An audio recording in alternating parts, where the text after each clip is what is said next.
Hello ಜನರೇ, welcome to my YouTube channel. ಈಗ already ನಿಮಗೆ ತಮ್ಮನೇಲಿ ನೋಡಿದ ತಕ್ಷಣ ಗೊತ್ತಾಗಿರ್ಬೇಕಲ್ಲ ಇವತ್ತಿನ ಮೂವಿ ರಿವ್ಯೂ ಇಲ್ಲ ಮೂವಿ ಡಿಸ್ಕಷನ್ ಯಾವುದ್ರ ಮೇಲೆ ಅಂತ. Yes, it's Haseen ದಿಲ್ರುಬಾ.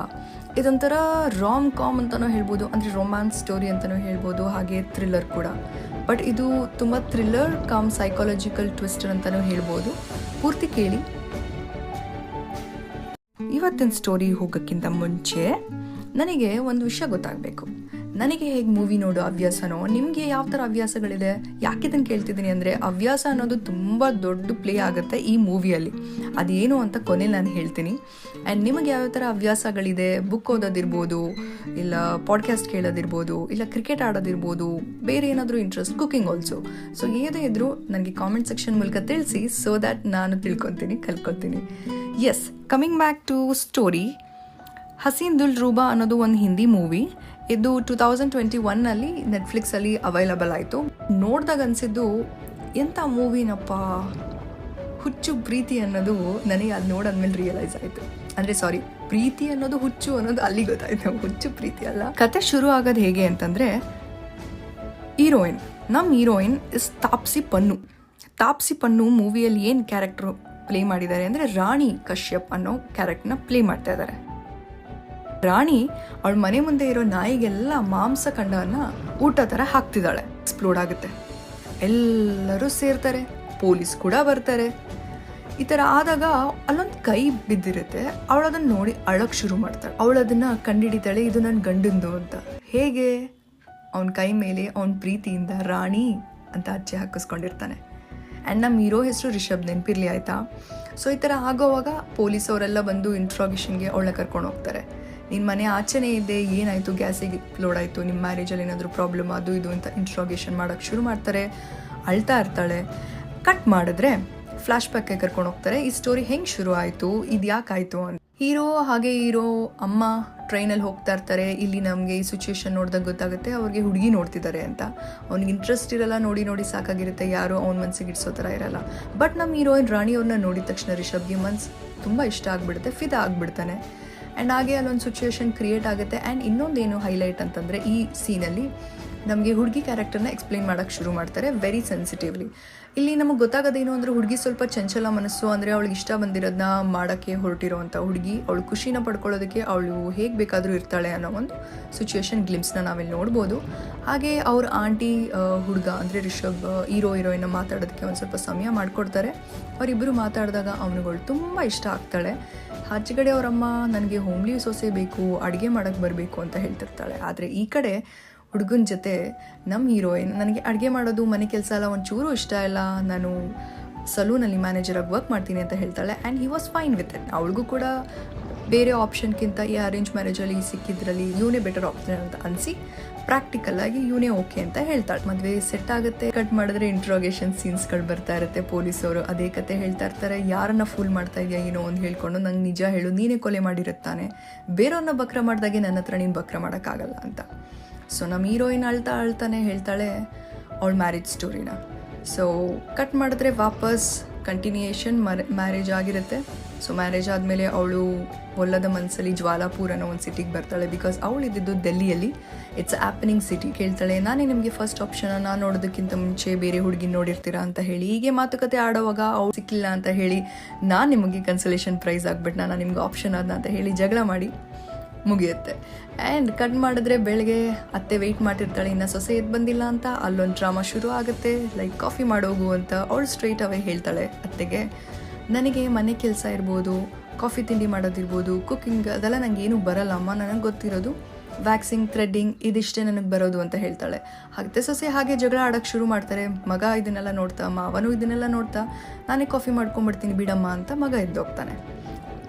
ಈ ಸೀನ್ಸ್ ಕಟ್ ಮಾಡಿದ್ರೆ ಮತ್ತೆ ಅವನೇನೋ ಮೆಡಿಸಿನ್ಸ್ ಜೊತೆ ಮಾಡ್ತಾ ಇರೋದು ಹೀರೋಯಿನ್ಗೆ ಕಣ್ಣಿಗೆ ಕಾಣಿಸುತ್ತೆ. ನೀನೇನು ಹೋಮಿಯೋಪತಿ ಕಲ್ತಿದ್ಯಾ, ಇದೆಲ್ಲ ಮಾಡ್ತಿದ್ಯಾ ಅಂತ ಕೇಳ್ತಾಳೆ.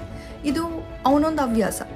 ಸೊ ಇಲ್ಲಿ ಹೈಲೈಟ್, ಹುಡುಗನಿಗೆ ಏನೋ ಒಂದು ಮೆಡಿಸಿನ್ಸ್ ಇಲ್ಲ ಏನೋ ಒಂದು ಕೆಮಿಕಲ್ಸ್ ಜೊತೆ ಎಕ್ಸ್ಪರಿಮೆಂಟ್ ಮಾಡೋ ಹವ್ಯಾಸ ಇರುತ್ತೆ. ಅವನು ಇಂಜಿನಿಯರ್, ಬಟ್ ಅವನ ಹವ್ಯಾಸ ಬೇರೆ. ಆ್ಯಂಡ್ ನಮ್ಮ ಹೀರೋಯಿನ್ಗೆ ದಿನೇಶ್ ಪಂಡಿತ್ ಅನ್ನೋ ನಾವೆಲ್ಸ್, ಅಂದರೆ ಆ ಆಥರ್ ಬರೆಯೋ ನಾವೆಲ್ಸ್ನ ಓದೋ ಇಂಟ್ರೆಸ್ಟ್. ಆ್ಯಂಡ್ ಅವಳ ಹವ್ಯಾಸ ಕೂಡ ಆ ಬುಕ್ಸ್ ಓದೋದು.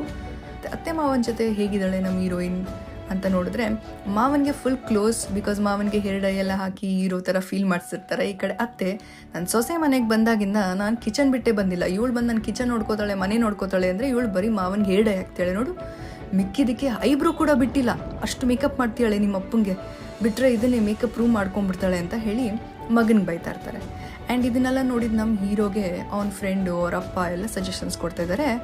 ಮಗನೇ, ಫ್ರೆಂಡ್, ನೀನು ಇವಾಗ ಕಂಟ್ರೋಲ್ ತೊಗೊಳಕ್ಕೆ ಶುರು ಮಾಡಬೇಕು, ಅವಳಿಗೆ ಈ ಮನೆ ರೀತಿ ರಿವಾಜ್ನೆಲ್ಲ ಹೇಳ್ಕೊಡೋಕೆ ಶುರು ಮಾಡಬೇಕು ಅಂತ ಬ್ಯಾಕ್ಗ್ರೌಂಡಲ್ಲಿ ಕೊಡ್ತಾರೆ. ಈ ಕಡೆ ಹೀರೋಯಿನ್ಗೆ ಅವಳ ಆಂಟಿ ಮತ್ತು ಅವರಮ್ಮ ಸೇಮ್ ಗಂಡನ್ನ ಹೇಗೆ ಹೋಲಿಸ್ಕೋಬೇಕು ಅಂತ ಹಿಂಟ್ಸ್ ಕೊಡ್ತಾ ಇರ್ತಾರೆ.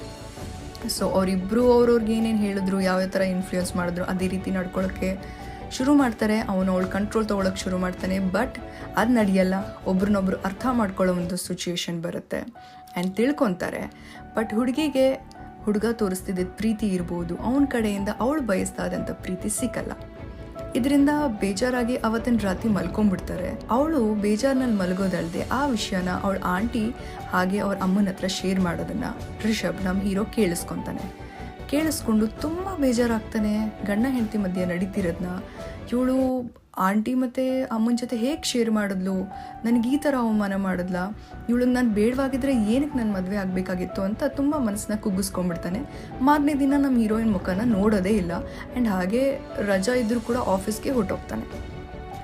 ಹೆಂಡತಿಗೆ ಅರ್ಥ ಆಗುತ್ತೆ, ಅಂದರೆ ನಮ್ಮ ಹೀರೋಯಿನ್ಗೆ ಅರ್ಥ ಆಗುತ್ತೆ ಏನೋ ಆಗಿದೆ, ಇವ್ನು ನಾನು ಮಾತಾಡಿಸ್ತಾನೆ ಇರಲಿಲ್ಲ ಯಾಕೆ ಅಂತ ಅವನು ಅಬ್ಸರ್ವ್ ಮಾಡೋಕ್ಕೆ ಶುರು ಮಾಡ್ತಾಳೆ. ಆ್ಯಂಡ್ ಒಂದಿನ ಮಾತಾಡಿಸ್ತಾಳೆ. ಏನಾಯಿತು, ಯಾಕೆ ನೀವು ನಾನು ಮಾತಾಡಿಸ್ತಿಲ್ಲ, ನಾನು ಬೋರ್ ಆಗಿಬಿಟ್ನಾ ಇಷ್ಟು ಬೇಗ, ಅದಕ್ಕೆ ನಂಗೆ ಅರೇಂಜ್ ಮ್ಯಾರೇಜ್ ಇಷ್ಟ ಇಲ್ಲ, ನಾನು ಲವ್ ಮ್ಯಾರೇಜ್ ಆಗಬೇಕಾಗಿತ್ತು ಅಂತ ಮಾತಾಡ್ತಾಳೆ. ಹೀರೋ ಮೌನವಾಗಿದ್ದಿಷ್ಟು ತನಕ ಇವಾಗ ಬಾಯ್ ಬಿಡ್ತಾನೆ. ನಿನಗೆ ಯಾವ ಥರ ಹುಡುಗ ಬೇಕಾಗಿತ್ತು ರಾಣಿ, ನನ್ನನ್ನು ಯಾಕೆ ನೀನು ಮದುವೆ ಆದೆ, ನಾನು ನಿನ್ನ ಆಂಟಿ ಜೊತೆ ಮತ್ತು ಅಮ್ಮನ ಜೊತೆ ಮಾತಾಡೋದನ್ನ ನಾನು ಕೇಳಿಸ್ಕೊಂಡೆ ಅಂತ ಹೇಳ್ತಾನೆ. ಆಗ ರಾಣಿ ಹೇಳ್ತಾಳೆ, ನನಗೆ ಮ್ಯಾನ್ಲಿಯಾಗಿ ಹ್ಯಾಪಿಯಾಗಿ ನನ್ನ ನೋಡಿಕೊಂಡು ಹಾಗೆ ವೈಲ್ಡಾಗಿರೋ ಹಸ್ಬೆಂಡ್ ಬೇಕಿತ್ತು ಅಂತ ಅಂದ್ಕೊಂಡಿದ್ದೆ ಅಂತ ಕಂಪ್ಲೀಟಾಗಿ ಎಕ್ಸ್ಪ್ರೆಸ್ ಮಾಡ್ಕೊತಾಳೆ. ಬೆನ್ ಏನೂ ಹೇಳಲ್ಲ, ನೀನು ಹೇಳಿದ ರೀತಿ ನಿನ್ನ ಡಿಸೈರ್ಸ್, ನಿನ್ನ ಆಸೆಗಳು ಹೇಗಿದೆ ಅಂತಂದರೆ 6 ಜನ ವ್ಯಕ್ತಿಗಳು ನಿನಗೆ ಬೇಕು ಅಂತ. ಆ್ಯಂಡ್ ಥ್ಯಾಂಕ್ ಯು, 6 ಜನ ವ್ಯಕ್ತಿ ಸಿಕ್ಕಲಿಲ್ಲ ಅನ್ನೋ ಮಾತ್ರಕ್ಕೆ ನೀನು ನನ್ನ ಮದುವೆ ಆಗಿ ಪಾಪ ನೀನು ನನ್ನ ಜೊತೆ ಸಿಕ್ಕಾಕೊಂಡೆ ಅಲ್ವಾ, ಸಾರಿ ಅಂತ ಹೇಳಿ ಬಾಗ್ಲಾಕೊಂಡ್ಬಿಡ್ತಾನೆ. ಕಟ್ ಮಾಡಿದ್ರೆ ಅಗೇನ್ ಇಂಟ್ರಾಗೇಷನ್ ಶುರು ಆಗುತ್ತೆ. ಹಾಗಾದರೆ ನಿನಗೆ ಇಷ್ಟ ಆಗಲಿಲ್ಲ, ನಿನ್ನ ಗಂಡನ ಜೊತೆ ಖುಷಿ ಸಿಗಲಿಲ್ಲ ಅಂತ ಹೇಳಿ ಎಕ್ಸ್ಟ್ರಾ ಮ್ಯಾರಿಟಲ್ ಅಫೇರ್ ಇಟ್ಕೊಂಡ ಅಂತ ಪೊಲೀಸ್ ಇನ್ವೆಸ್ಟಿಗೇಷನ್ ಶುರು ಮಾಡ್ತಾರೆ. And next day again it's a same story. ನಮ್ಮ ಹೀರೋಯಿನ್ ಕಡೆ ಹೀರೋಯಿನ್ ಮಾತಾಡ್ತಾ ಇಲ್ಲ, ಒಬ್ರಿಗೊಬ್ರು ಮಾತಾಡ್ತಿಲ್ಲ. ಇಲ್ಲಿ ನಾವು ಏನು ಅಬ್ಸರ್ವ್ ಮಾಡಬೇಕು ಅಂತಂದರೆ, ಅವಳು ಯಾವುದೇ ರೀತಿ ಅವನಿಗೋಸ್ಕರ ಏನೇ ಎಫರ್ಟ್ಸ್ ಆಗ್ತಾ ಇರಲ್ಲ. ಅವ್ನು ಮಾತ್ರ ಇವಳಿಗೇನು ಇಷ್ಟ ಏನು ಅಂತ ಕೋಪ ಮಾಡ್ಕೊಳ್ಳಿರೋದು, ಎಲ್ಲ ಎಮೋಷನ್ಸ್ ನಮ್ಮ ಹೀರೋ ಕಡೆಯಿಂದನೇ ಬರ್ತಾ ಇರುತ್ತೆ, ಹೀರೋಯಿನ್ ಕಡೆಯಿಂದ ಅಲ್ಲ. ಆ್ಯಂಡ್ ಅಗೇನ್ ಕಟ್ ಮಾಡಿದ್ರೆ ನಮ್ಮ ಪೊಲೀಸ್ ಇನ್ಸ್ಪೆಕ್ಟರ್ ಇಂಟ್ರಾಗೇಷನ್ ಶುರು ಮಾಡ್ತಿದ್ದಾರೆ. ಅಕ್ಕಪಕ್ಕದ ಮನೆಯವ್ರನ್ನ ಕರೆಸಿ ಸತಿ ವಿಚಾರಿಸ್ತಿದ್ದಾರೆ. ಎದುರುಗಡೆ ಮನೆಯವ್ರು ಹೇಳ್ತಾರೆ ಅವ್ರು ತುಂಬ ಒಳ್ಳೆ ದಾಂಪತ್ಯದಿಂದ ಚೆನ್ನಾಗೇ ಇದ್ದರು, ಆ್ಯಂಡ್ ಹಾಗೆ ಅವರಲ್ಲಿ ಏನು ಕಲಹ ಇರಲಿಲ್ಲ ಅಂತ ಹೇಳ್ತಾರೆ. ಆ್ಯಂಡ್ ಮತ್ತೆ ಕಟ್ ಮಾಡಿದ್ರೆ ಹೀರೋಯಿನ್ ಮಧ್ಯ ನೀಲ್ ಅನ್ನೋ ಕ್ಯಾರೆಕ್ಟರ್ ಎಂಟ್ರಿ ಆಗುತ್ತೆ. ಈ ನೀಲ್ ಅನ್ನೋನ್ ಬಂದು ನಮ್ಮ ಹೀರೋಗೆ ರಿಲೇಟಿವ್ ಆಗಬೇಕು, ಅಂದರೆ ನೆಫ್ಯೂ ಅಂತ ಇಂಟ್ರೊಡ್ಯೂಸ್ ಮಾಡಿದ್ದಾರೆ, ಇಲ್ಲಿ ರಿಲೇಟಿವ್ ಆಗಿರ್ತಾರೆ ಅವರು. ಸೊ ಇಲ್ಲಿಂದ ಹುಡುಗಿ ಏನೋ ಆಸೆ ಪಟ್ಟಿರ್ತಾಳಲ್ಲ, ಆ ಥರ desires has to be manly ಹಾಗೆ ಹೀಗೆ ಅಂತ, ಅದನ್ನೇ ಇಲ್ಲಿ ನಾವು ಕಾಣ್ಬೋದು. ಅವರಿಬ್ಬರ ಮಧ್ಯೆ ಎಷ್ಟು ಆಕರ್ಷಣೆ ಒಳಗಾಗ್ತಾರೆ, ಹೇಗೆ ಅವ್ರ ಪರಿಚಯ, ಹೇಗೆ ಅವರು ಒಡನಾಟ ಮುಂದುವರಿಯುತ್ತೆ ಅಂತ ನಾವು ಈ ಮೂವಿ ಸೀನ್ಸಸ್ಗಳು ತಿಳಿಸ್ಬೋದು. ಸೊ ಅವಳಿಗೆಲ್ಲೋ ಒಂದು ಕಡೆ ಮನಸ್ಸಲ್ಲಿ ಆಸೆ ಇದ್ದಿದ್ದು ಅದೇ ಥರ ಹುಡುಗನೇ, ಆ ಆಕರ್ಷಣೆಗೆ ಒಳಗಾಗ್ತಾಳೆ. ಅವನನ್ನು ಮಾತಾಡ್ಸೋಕ್ಕೋಸ್ಕರ, ಅವನ ಜೊತೆ ಒಡನಾಟ ಬೆಳೆಸೋದಕ್ಕೋಸ್ಕರ ಯಾವತ್ತೂ ಕಾಲಿಡ್ದಿರೋ ಕಿಚನ್ಗೆ ಕಾಲಿಡ್ತಾಳೆ, ಕುಕ್ಕಿಂಗ್ನ ಕಲಿಯೋದಕ್ಕೆ ಶುರು ಮಾಡ್ತಾಳೆ. ಆ್ಯಂಡ್ ಈ ಕಡೆ ನಮ್ಮ ಹೀರೋ ರಿಷಬ್ ಅನ್ಕೋತಾನೆ, ನನ್ನ ಹೋಲಿಸ್ಕೊಳ್ಳೋಕ್ಕೆ, ನನ್ನ ಇಂಪ್ರೆಸ್ ಮಾಡೋದಕ್ಕೋಸ್ಕರ ನನ್ನ ಹೆಂಡತಿ ಈ ಥರ ಎಲ್ಲ ಮಾಡ್ತಿದ್ದಾಳೆ ಅಂತ. ಮತ್ತೆ ತಪ್ಪು ಮಾಡ್ತಾನೆ ಹೋಗ್ತಾರೆ. ಅದು ಗಂಡನಿಗೆ ಗೊತ್ತಾಗಿರಲ್ಲ. ಬಟ್ ಒಂದಿನ ಅವಳು ಓಪನ್ ಆಗಿ ಹೇಳ್ತಾಳೆ, ನಾನು ನಿನ್ನ ಪ್ರೀತಿಸ್ತಿದ್ದೀನಿ, ನಾನು ನಿನ್ನ ಜೊತೆನೇ ಬರ್ತೀನಿ, ನಿನ್ನನ್ನು ಬಿಟ್ಟು ಹೋಗ್ಬೇಡ ಅಂತ. ಅವಳು ಇಷ್ಟಪಟ್ಟು ನೀಲ್ಗೆ ಅಂತ ಒಂದು ಮಟನ್ ಕರಿನ ಪ್ರಿಪೇರ್ ಮಾಡಿರ್ತಾಳೆ. ಅವಳು ಕುಕ್ಕಿಂಗ್ ಬರಲ್ಲ, ಬಟ್ ಕುಕ್ಕಿಂಗ್ ಇಲ್ಲಿ ನೋಡ್ಬೋದು ಎಫರ್ಟ್ಸ್ ನಮ್ಮ ಹೀರೋಯಿನ್ ನೀಲ್ಗೆ ಎಷ್ಟು ಹಾಕ್ತಿದ್ದಾಳೆ ಅಂತ. ಊರಲ್ಲಿ ಇಲ್ಲಮ್ಮ, ಅವನು ಊರಿಗೆ ಹೊಟ್ಟೋದ ಅಂತ ಅತ್ತೆ ಹೇಳ್ತಾರೆ. ಸೊ ಇದನ್ನು ಕೇಳಿದ ಅವಳಿಗೆ ಶಾಕ್ ಆಗುತ್ತೆ. ನಾನು ಅವನ್ನ ಪ್ರೀತಿಸ್ತಿದ್ದೀನಿ ಅಂತ ಹೇಳಿದ್ರು, ನಾನು ಅವನ ಜೊತೆ ಬರ್ತೀನಿ ಅಂತ ಹೇಳಿದ್ರು, ಹೇಗೆ ಹೋದ ಇವನು ಅಂತ. ಅವಾಗ ಅವಳಿಗೆ ಅರಿವಾಗೋದೇನು ಅಂದರೆ, ಅವನು ಅವಳಿಗೆ ಮೋಸ ಮಾಡಿದ್ದಾನೆ ಅಂತ. ಈ ವಿಷಯನೆಲ್ಲ ಅವನ ಗಂಡಂಗೆ ಬಂದಿದ್ದ ತಕ್ಷಣ ಮನೆಗೆ ಹೇಳ್ತಾಳೆ ಊಟ ಮಾಡೋ ಟೈಮಲ್ಲಿ, ನೋಡಿ ನಾನು ಅವನ ತುಂಬ ಪ್ರೀತಿಸ್ತಿದ್ದೆ, ಈ ಥರ ಎಲ್ಲ ನಮ್ಮ ಮಧ್ಯೆ ಆಕರ್ಷಣೆ ಇತ್ತು, ಆದರೆ ಅವನನ್ನು ಮೋಸ ಮಾಡಿ ಹೊಟ್ಟೋಗಿದ್ದಾನೆ ಅಂತ. ಅವನು ಏನೂ ಹೇಳೋದಕ್ಕೆ ಹೋಗಲ್ಲ. ಸುಮ್ಮನೆ ಊಟ ಮಾಡಿ ಅವತ್ತು ಏನೂ ಮಾತಾಡದೆ ಸೈಲೆಂಟ್ ಆಗಿಬಿಡ್ತಾನೆ. ಕಟ್ ಮಾಡಿದ್ರೆ ಪೊಲೀಸ್ ಇಂಟರಾಗೇಷನ್ ವಿತ್ ನಮ್ಮ ಹೀರೋಯಿನ್ ಮತ್ತೆ ಶುರು ಆಗುತ್ತೆ. ಓಕೆ, ಹಾಗಾದರೆ ಎಕ್ಸ್ಟ್ರಾ ಮ್ಯಾರಿಟಲ್ ಅಫೇರ್ ಇಟ್ಕೊಂಡಿರೋ ನೀನು ನಿನ್ನ ಗಂಡನ ನೀನು ಕೊಲೆ ಮಾಡಿದ್ಯಾ, ಎಲ್ಲಿ ಹೇಳು ನಿನ್ನ ಪ್ರಿಯಕರ ಅಂತ ಶುರು ಮಾಡಿ ಅವಳು ಕಂಟಿನ್ಯೂ ಮಾಡ್ತಾಳೆ ಸ್ಟೋರಿ ಹೇಳೋದನ್ನ. ಅವ್ರ ಗಂಡ ಇದೇ ಥರ ಮನ್ಸಿಗೆ ಬೇಜಾರಾಗಿ ಸುಮ್ಮನಿರ್ತಾನೆ. ಆ್ಯಂಡ್ ಒಂದಿನ ಅದೇ ಬೇಜಾರಲ್ಲಿ ಮನಸ್ಸಲ್ಲಿ ಇಟ್ಕೊಂಡಿದ್ದ ಕೋಪ ಮೌನವಾಗಿದ್ದಿದ್ದ ಅವನ ಮನಸ್ಥಿತಿ ನೀಲ್ ಎಲ್ಲಿದ್ದಾನೆ ಅಂತ ಹುಡ್ಕೊಂಡು ಹೋಗಿ ಅವನ ಕೊಲೆ ಪ್ರಯತ್ನ ಮಾಡಕ್ಕೆ ಹೋಗ್ತಾನೆ. ಯಾಕೆ ಅವಳನ್ನ ಬಿಟ್ಟು ಬಂದೆ, ಅವನು ರಾಣಿನ ತುಂಬ ಇಷ್ಟಪಡ್ತಿರೋ ಕಾರಣ ನೀಲ್ ಅವಳಿಗೆ ಮೋಸ ಮಾಡ್ದ ಅವನ ಕೊಲೆ ಮಾಡಕ್ಕೆ ಬರ್ತಾನೆ. ನೀಲ್ ಅವನಿಗೆ ಚೆನ್ನಾಗಿ ಹೊಡೆದು ಹೇಳ್ತಾನೆ, ನೋಡು ನೀನು ಅವಳನ್ನ ಖುಷಿಯಾಗಿಟ್ಟಿದ್ದಿದ್ರೆ ನಾನು ಯಾಕೆ ನಿಮ್ಮಿಬ್ಬರು ಮಧ್ಯೆ ಬರ್ತಿದ್ದೆ, ನಿನಗೆ ತಾಕತ್ತಿಲ್ಲ, ನಿನ್ನ ತಪ್ಪನ್ನ ನನ್ನ ಮೇಲೆ ಹೇಳಬೇಡ ಹೋಗು ಅಂತ ಬೈದು ಕಳಿಸ್ಬಿಡ್ತಾನೆ. ಆ್ಯಂಡ್ ಮನೆಗೆ ಒದೆ ತಿಂದು ಬಂದಂಥ ನಮ್ಮ ಹೀರೋ ರಿಷಬ್ ಹೀರೋಯಿನ್ ವೆಯ್ಟ್ ಮಾಡ್ತಿರ್ತಾಳೆ, ಕೇಳ್ತಾಳೆ, ನೋಡು ನಾನು ತಪ್ಪು ಮಾಡಿದೆ, ನಾನು ಮಾಡಬಾರ್ದಿತ್ತು, ಮನೆ ಬಿಟ್ಟು ಹೊರಟೋಗ್ತೀನಿ ಅಂತ ಹೇಳ್ತಾಳೆ. ದಯವಿಟ್ಟು ಹೊರಟೋಗು ಅಂತ ಕೋಪದಿಂದ ಹೇಳ್ತಾನೆ. ಸರಿ ಅಂತ ನೆಕ್ಸ್ಟ್ ಡೇ ಇನ್ನೇನು ಮಾಡೋದು, ಬೇಜಾರಾಗಿದೆ ಈ ಕಡೆ ಗಂಡಂಗೆ. ಅವಳು ತುಂಬ ಗಿಲ್ಟ್ ಫೀಲ್ ಆಗ್ತಿರ್ತಾಳೆ, ನಾನು ಹಿಂಗೆ ಮಾಡಬಾರ್ದಿತ್ತು. ಸ್ಟೇ ಎಲ್ಲ ಪ್ಯಾಕ್ ಮಾಡ್ಕೊತಾಳೆ, ಹೊರಟು ನಿಂತಿರ್ತಾಳೆ.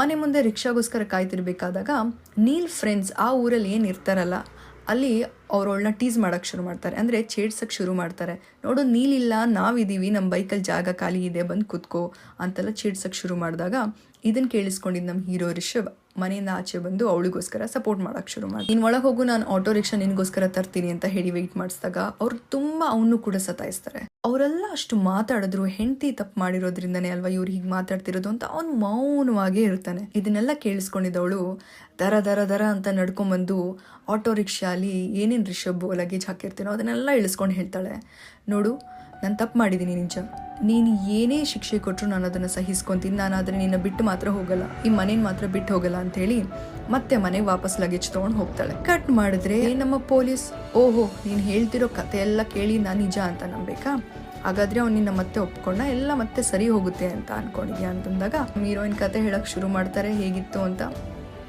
ಮುಂಚಿನಾಗೆ ನಮ್ಮ ಮಧ್ಯೆ ಏನೂ ಸರಿ ಇರ್ತಿರ್ಲಿಲ್ಲ ನಿಜ, ಅವ್ರು ಬೇಜಾರಲ್ಲೇ ಇರೋರು. ಇನ್ಫ್ಯಾಕ್ಟ್ ನನಗೆ ಅವ್ರ ಕಣ್ಣಲ್ಲಿ ತುಂಬ ನನ್ನ ಕೊಲೆ ಮಾಡಬೇಕು ಅನ್ನೋ ಒಂದು ಕೋಪ ನಾನು ಕಾಣ್ತಿದ್ದೆ.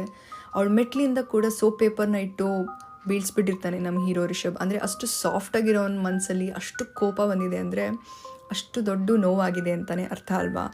ಸೊ ಮೆಟ್ಲಿಂದ ಬಿದ್ದು ಹೋಗ್ತಾಳೆ. ಆ್ಯಂಡ್ ಬಿದ್ದರೂ ಕೂಡ ಅವನೇನು ಸಪೋರ್ಟ್ ಮಾಡಲ್ಲ, ಅವಳು ಕೂಡ ಏನೂ ಸಪೋರ್ಟ್ ಮಾಡಲ್ಲ. ಯಾಕಂದರೆ ಅವಳೆಲ್ಲ ಗಿಲ್ಟ್ ಚೆನ್ನಾಗಿ ಕಾಣುತ್ತೆ. ಹೌದು ನಾನು ತಪ್ಪು ಮಾಡಿದ್ದೀನಿ, ಇದಕ್ಕೆ ಶಿಕ್ಷೆ ಓಕೆ ಅಂತ ಅವಳು ಇಂಡೈರೆಕ್ಟಾಗಿ ಒಪ್ಕೊಂಡು ಸುಮ್ಮನೆ ಆಗ್ತಾಳೆ. ಅವಳು ಕುಕ್ಕಿಂಗ್ಗೆ ಅಂತ ಕಿಚನ್ಗೆ ಹೋದಾಗ ಅಲ್ಲಿ ಗ್ಯಾಸ್ ಲೀಕ್ ಮಾಡಿರ್ತಾನೆ. ಆ್ಯಂಡ್ ಆ ಗ್ಯಾಸ್ ಲೀಕ್ ಆಗಿದ್ದರಿಂದ ಬೆಂಕಿ ಹತ್ಕೊಂಡು ಅವಳ ಕೈಗೆ ಕೂಡ ಹರ್ಟ್ ಆಗಿರುತ್ತೆ. ಆದರೂ ಅವಳು ಸಹಿಸ್ಕೊತಾಳೆ. ಬಿಕಾಸ್ ಆಫ್ ದಟ್ ಗಿಲ್ಟ್, ನಾನು ಆ ತಪ್ಪು ಮಾಡಬಾರ್ದಿತ್ತು ಅನ್ನೋ ರಿಯಲೈಸೇಷನ್ ಅವಳಿಗೆ ತುಂಬ ದೊಡ್ಡದಾಗೆ ಕಾಡ್ತಿರುತ್ತೆ. ಆ್ಯಂಡ್ ಅಗೇನ್ ಕಟ್ ಮಾಡಿದ್ರೆ ಪೊಲೀಸ್ ಇನ್ಸ್ಪೆಕ್ಟರ್, ಸೊ ಇಷ್ಟೆಲ್ಲ ನಿನ್ನ ಗಂಡ ಸೈಕೋ ಆಗಿ ಚೇಂಜ್ ಆಗಿ ನಿಂಗೆ ತೊಂದರೆ ಕೊಡ್ತಿದ್ದಾನೆ, ಇದರಿಂದ ನೀನು ಕೊಲೆ ಮಾಡಿದ್ಯಾ ಹಾಗಾದರೆ ಅಂತ ಮತ್ತೆ ಹೇಳೋಕ್ಕೆ ಶುರು ಮಾಡ್ತಾನೆ. ಅವಳು ಏನು ಹೇಳಿದ್ರು ನಮ್ಮ ಪೊಲೀಸ್ ಆಫೀಸರ್ ಕನ್ವಿನ್ಸ್ ಆಗೋಕ್ಕೆ ಚಾನ್ಸೇ ಆಗ್ತಿರ್ಲಿಲ್ಲ. ಆ್ಯಂಡ್ ಎಸ್ ಅವಳು ಹೇಳೋಕ್ಕೆ ಶುರು ಮಾಡ್ತಾಳೆ, ಹೌದು ನನ್ನ ಗಂಡ ಮನಸ್ಸು ಸರಿ ಇರಲಿಲ್ಲ, ಅವನಿಗೆ ನಾನು ಒಪ್ಕೊಳ್ಳೋಕೆ ರೆಡಿ ಇರಲಿಲ್ಲ, ಇದನ್ನೆಲ್ಲ ನೋಡಿ ನನಗೂ ಸಾಕಾಗಿತ್ತು, ಎಷ್ಟು ದಿನ ಅಂತ ಹೀಗೆ ಚಿತ್ರಹಿಂಸೆ ಪಡ್ಕೊಳ್ಳಿ ಅವನಿಂದ. ಒಂದಿನ ಹೋಗಿ ಅವನು ಟೆರೆಸಲ್ಲಿ ಕೂತಿರುವಾಗ ಸಾಕಾಯಿತು, ಇನ್ನು ಈ ಚಿತ್ರಹಿಂಸೆ ತಡ್ಕೊಳಕ್ಕಾಗ್ತಿಲ್ಲ, ನೋಡು ನನ್ನ ಕ್ಷಮಿಸು ಇಲ್ಲ ಸಾಯಿಸು, ಈ ಥರ ದಯವಿಟ್ಟು ಚಿತ್ರಹಿಂಸೆ ಕೊಡಬೇಡ, ನನ್ನ ಕೈಲಿ ತಡೆಯೋಕ್ಕಾಗ್ತಿಲ್ಲ, ನನಗೆ ಗಿಲ್ಟ್, ಹೌದು ನಾನು ತಪ್ಪು ಮಾಡಿದ್ದೀನಿ, ನನ್ನ ಕ್ಷಮಿಸು, ನಾನು ನಿನ್ನ ತುಂಬ ಪ್ರೀತಿಸ್ತೀನಿ, ನನ್ನ ಬಿಟ್ಕೊಡ್ಬೇಡ ಅಂತ ಕೇಳ್ಕೊತಾಳೆ. ಒಲ್ಲದ ಮನಸ್ಸಲ್ಲಿ ಅವನಿಗೂ ಅವಳ ಮೇಲೆ ತುಂಬ ಪ್ರೀತಿ ಇದ್ದಿದ್ದರಿಂದನೇ ಬಿಟ್ಕೊಡೋಕ್ಕಾಗ್ತಿರ್ಲಿಲ್ಲ. ಸರಿ ಅಂತ ಹೇಳಿ ಅವ್ರು ಮತ್ತೆ ಅವ್ರ ಜೀವನ ಫ್ರೆಶ್ ಆಗಿ ಸ್ಟಾರ್ಟ್ ಮಾಡೋಕ್ಕೆ ಶುರು ಮಾಡ್ತಾರೆ. ಪೊಲೀಸ್ ವ್ಯಾನಲ್ಲಿ ಕರ್ಕೊಂಡು ಅವ್ರ ಮನೆ ಹತ್ರ ಬಂದಿರ್ತಾರೆ. ಮತ್ತೆ ವಿಚಾರಿಸ್ತಾ ಇರ್ತಾರೆ ಸಿಚುಯೇಷನಲ್ಲಿ ಏನೇನು ನಡೀತು, ಹೆಂಗೆ ನಡೀತು ಅಂತ. CC ಕ್ಯಾಮ್ರಾ ರೆಕಾರ್ಡಿಂಗ್ ಎಲ್ಲ ತೆಗೆಸಿ ಅವರೊಬ್ಬೊಬ್ಬರಾಗಿ ವಿಚಾರಿಸ್ತಿರ್ತಾರೆ. ಟೆಸ್ಟ್ ಮಾಡಿ ಇವಳಿಗೆ ಅಂತ ಟೆಸ್ಟಿಂಗ್ ಹಾಕ್ತಾರೆ. ಸೊ ಈ ಟೆಸ್ಟಿಂಗ್ಗಳು ಹೇಳಿದ್ದು ಒಂದೇ, ನಾನು ಹೋಗಿದ್ದೆ ಅವತ್ತು ಬ್ಲಸ್ಟ್ ಆಗೋಕ್ಕಿಂತ ಮುಂಚೆ ನಾನು ನನ್ನ ಗಂಡಂಗೆ ತರಕಾರಿ ತೊಗೊಂಬರಕ್ಕೆ ಹೇಳಿದ್ದೆ, ಅವ್ನು ಕೆಲವೊಂದಷ್ಟು ಸಾಮಾನುಗಳು ತಂದಿರಲ್ಲ, ಸೊ ನಾನೇ ವಾಪಸ್ ತರ್ತೀನಿ ಅಂತ ಹೇಳಿ ಆಚೆ ಬರುವಾಗ ಒಂದು ಮಗುಗೆ ನಾನು ಹೋಗಿ ರಿಕ್ಷು ಅಣ್ಣಂಗೆ ಬಾಗಿಲು ಹಾಕ್ಕೊಳಕ್ಕೆ ಹೇಳು ಅಂತ ಹೇಳಿದೆ. ಆಮೇಲೆ ರಿಕ್ಷಾನ ತೊಗೊಂಡೋಗಿ ನಾನು ಬುಚ್ಚರ್ ಅಂಗಡಿಗೆ ಹೋದೆ, ಅಂದರೆ ಮಾಂಸದ ಅಂಗಡಿಗೆ ಹೋಗಿ ಮಾಂಸನ ಕಟ್ ಮಾಡಿಸ್ಕೊಂಬರಕ್ಕೆ ಹೋದೆ. ಆ್ಯಂಡ್ ಇದೇ ಎವಿಡೆನ್ಸ್ನ ರಿಕ್ಷಾ ಅವ್ನು ಕೂಡ ಒಪ್ಕೊತಾನೆ. ಹೌದು ಮೇಡಮ್ ತುಂಬ ಒಳ್ಳೆಯವರು ಸರ್, ಅವರು ಹೋಗಿ ಮಾಂಸ ತೊಗೊಂಡು ಬರೋದಂಕ ನಾನೇ ಅವ್ರ ಜೊತೆ ಇದ್ದೆ, ಅದೆಲ್ಲ ನಿಜ ಅಂತ ಹೇಳ್ತಾನೆ. ಆದರೆ ಸ್ಟಿಲ್ ನಮ್ಮ ಪೊಲೀಸ್ ಕನ್ವಿನ್ಸ್ ಆಗ್ತಾ ಇಲ್ಲ. ಸಾಕ್ಷಿ ಪುರಾವೆಗರು ಇಲ್ದಿರೋ ಕಾರಣ ನಮ್ಮ ಹೀರೋಯಿನ್ ರಾಣಿನ ಪೊಲೀಸಿಂದ ಬಿಡುಗಡೆ ಪಡ್ಕೊತಾರೆ. ಆ್ಯಂಡ್ ಈ ಕೇಸ್ ಇಲ್ಲಿಗೆ ಕ್ಲೋಸ್ ಆಗುತ್ತೆ. ಹೀರೋಯಿನ್ ಫ್ರೀ ಆಗ್ತಾರೆ. ಪೊಲೀಸ್ ಕೂಡ ಒಂದು 5 ವರ್ಷ ಆದಮೇಲೆ ಟ್ರಾನ್ಸ್ಫರ್ ಆಗ್ತಾರೆ. ಆ್ಯಂಡ್ ಇಂಟರೋಗೇಷನಲ್ಲೂ ಪ್ರತಿ ಸತಿ ಹೀರೋಯಿನ್ ಹೇಳೋಳು, ದಿನೇಶ್ ಪಂಡಿತ್ ಈ ಥರ ಹೇಳೋರು, ದಿನೇಶ್ ಪಂಡಿತ್ ಈ ಥರ ಮಾಡೋರು ಅಂತ. ಇದನ್ನ ಕೇಳಿಸ್ಕೊತಾ ಇದ್ದಿದ್ದ ಇನ್ಸ್ಪೆಕ್ಟರ್ ಒಂದು ಬುಕ್ನ ರೈಲ್ವೆ ಸ್ಟೇಷನಲ್ಲಿ ನೋಡಿ ಅದನ್ನು ಓದಕ್ಕೆ ಶುರು ಮಾಡ್ತಾರೆ. ಅವ್ರಿಗೆ ಅವಾಗ ರಿಯಲೈಸ್ ಆಗಿದ್ದೇನು, ಅರಿವಾಗಿದ್ದೇನು ಅಂತಂದರೆ ಅಲ್ಲಿ ಒಂದು ಚಿಕ್ಕ ತುಣುಕು ಬರುತ್ತೆ. ಏನು ಅಂತಂದರೆ ಆ ಕಥೆಯಲ್ಲಿ ಹೀರೋಯಿನ್ಗೋಸ್ಕರ ಹೀರೋ ಏನು ಬೇಕಾದರೂ ಮಾಡ್ತಾನೆ, ಹಾಗೆ ಅವ್ರ ಪ್ರಿಯಕರ ಬಂದಾಗ ಏನೇನು ನಡೆಯುತ್ತೆ. ಪ್ರಿಯಕರ ಮನೆಗೆ ಬಂದಿದ್ದ ಸಮಯದಲ್ಲಿ ಹೀರೋ ಕೂಡ ಮನೆ ಒಳಗೆ ಬಂದಿರ್ತಾನೆ ಆ್ಯಂಡ್ ಅವ್ರ ಮಧ್ಯೆ ಮಾತಿನ ಚಕಮಕಿ ನಡೆದಿರುತ್ತೆ. ನಡೆದಾದ್ಮೇಲೆ ಹೊಡೆದಾಟ ಕೂಡ ಶುರು ಆಗುತ್ತೆ. ಹೀರೋಯಿನ್ ಒಳಗಡೆ ಫ್ರಿಡ್ಜಲ್ಲಿ ಇದ್ದಿದ್ದು ಒಂದು ಮಾಂಸದ ಖಂಡವನ್ನು, ಅಂದರೆ ಒಂದು ಪ್ರಾಣಿಯ ಕಾಲು ಮಾಂಸವನ್ನು ತೊಗೊಂಡು, ಅದು ಫ್ರೋಝನ್, ಆ್ಯಕ್ಚುಲಿ ಫ್ರೋಝನ್ ಅಂದರೆ ತುಂಬ ಗಟ್ಟಿಯಾಗಿರುತ್ತೆ, ಅದನ್ನು ತೊಗೊಂಬಂದು ನೀಲ್ ತಲೆಗೆ ಹೊಡೆದು ಬಿಡ್ತಾಳೆ. ಆ್ಯಂಡ್ ಹೊಡೆದಿದ ತಕ್ಷಣ ಅವ್ನು ಬಿದ್ದೋಗ್ತಾನೆ. ಅವನ ತಲೆಯಿಂದ ಅಷ್ಟು ರಕ್ತ ಬರೋಕ್ಕೆ ಶುರು ಆಗುತ್ತೆ. ಅದು ನೋಡಿದ್ದಿಬ್ರು ಶಾಕ್ ಆಗುತ್ತೆ. ಆ್ಯಂಡ್ ಇದ್ದಕ್ಕಿದ್ದಾಗೆ ನಮ್ಮ ರಿಷಬ್ ಹೀರೋಗೆ ಒಂದು ಥಾಟ್ ಬರುತ್ತೆ. ದಿನೇಶ್ ಪಂಡಿತ್ ಅವ್ರ ಬುಕ್ಕಲ್ಲಿ ಬಂದಿದ್ದ ಕತೆ ಥರನೇ ರಾಣಿನ ಸೇವ್ ಮಾಡಬೇಕು, ನನ್ನ ಪ್ರೀತಿ ಕಷ್ಟಪಡಬಾರ್ದು ಅಂತ ಬಿದ್ದಿದ್ನಲ್ಲ ನೀಲ್ ಬಟ್ಟೆನ ನಮ್ಮ ಹೀರೋ ರಿಷಬ್ ಹಾಕೊಳ್ಳೋಕೆ ಶುರು ಮಾಡ್ತಾನೆ. And is just character switching ಮಾತ್ರ ಅಲ್ಲ, ಅದನ್ನು ಪ್ರೂವ್ ಮಾಡೋದಕ್ಕೋಸ್ಕರ ಅವ್ನ ಸ್ವಂತ ಕೈಯನ್ನೇ ಹೀರೋ ಕಟ್ ಮಾಡ್ಕೊತಾನೆ. That's how they proved in the beginning Rani ಅನ್ನೋದು ಕೈ ಹೇಗೆ ಬಂತು ಅಲ್ಲಿ ಅಂತ. ಸೊ ಹೀಗೆ ಗೊತ್ತಾಯ್ತಾ, ನಮ್ಮ ಕಥೆಯಲ್ಲಿ ಸತ್ತಿದ್ದು ವಿಲನ್ ಆದಂಥ ನೀಲ್ ಅವ್ರ ರೀತಿಗೋಸ್ಕರ ಅವ್ನ ಕೈ ಕೂಡ ಕಟ್ ಮಾಡಿಕೊಂಡು ಅವಳು ನೋವು ಪಡಬಾರ್ದು ಅನ್ನೋ ಇಂಟೆನ್ಷನಲ್ಲಿ ರಿಷಬ್ ಕೈ ಕಟ್ ಮಾಡಿಕೊಂಡು ಹೊರಟೋಗ್ತಾನೆ. ಸೊ ಈ ರೀತಿ ಎಕ್ಸಿಕ್ಯೂಟ್ ಮಾಡೋವಂಥ ಸಿಚುವೇಶನ್ ತುಂಬ ಬ್ಯೂಟಿಫುಲ್ ಆಗಿ ತೋರಿಸಿದ್ದಾರೆ. ಟೈಮಿಂಗ್ ಇರ್ಬೋದು, ಆ ಸ್ಟೋರಿ ಲೈನ್ ಇರ್ಬೋದು, ಯಾವ ರೀತಿ ಆಕರ್ಷಣೆ, ಅಂದರೆ ಒಂದು ಚಂಚಲ ಮನಸ್ಸಿರುವಂಥ ಹುಡುಗಿ ಆಕರ್ಷಣೆಗೆ ಒಳಗಾಗ್ತಾಳೆ. ಅದಾದಮೇಲೆ ಅವಳು ನಿಜವಾಗ್ಲೂ ಬೇಕಿದ್ದದ್ದು ಪ್ರೀತಿ ಅನ್ನೋದನ್ನ ಕಲ್ತ್ಕೊತಾಳೆ. ಅದು ಸಿಕ್ಕಿದ್ದು ಅವಳ ಗಂಡ. ಬ್ಯೂಟಿಫುಲ್ಲಾಗಿ ಎಕ್ಸಾಜುರೇಟ್ ಮಾಡಿ ಎಲ್ಲ ಸಿಚುವೇಶನ್ನು, ಎಲ್ಲ ಕೇಸಸ್ನಲ್ಲೂ ತೋರಿಸಿದ್ದಾರೆ. And this is especially deepness of ಲವ್ನ ಇಲ್ಲಿ ತೋರಿಸಿದ್ದಾರೆ. ಸೊ ಈಗ ಗೊತ್ತಾಯ್ತಲ್ಲ, ಅವ್ರ ಹವ್ಯಾಸ ಬುಕ್ ಓದೋದ್ರಿಂದ ಅದನ್ನು ಅವ್ರ ನಿಜ ಜೀವನದಲ್ಲಿ ಕಥೆನ ಹೇಗೆ ಸತ್ಯ ಮಾಡಿದ್ರು ಅಂತ ಹೇಳಿ ನನಗೆ ಹೇಗಿತ್ತು ಇವತ್ತಿನ ಮೂವಿ ರಿವ್ಯೂ ಅಂತ in the comment section. Thank you.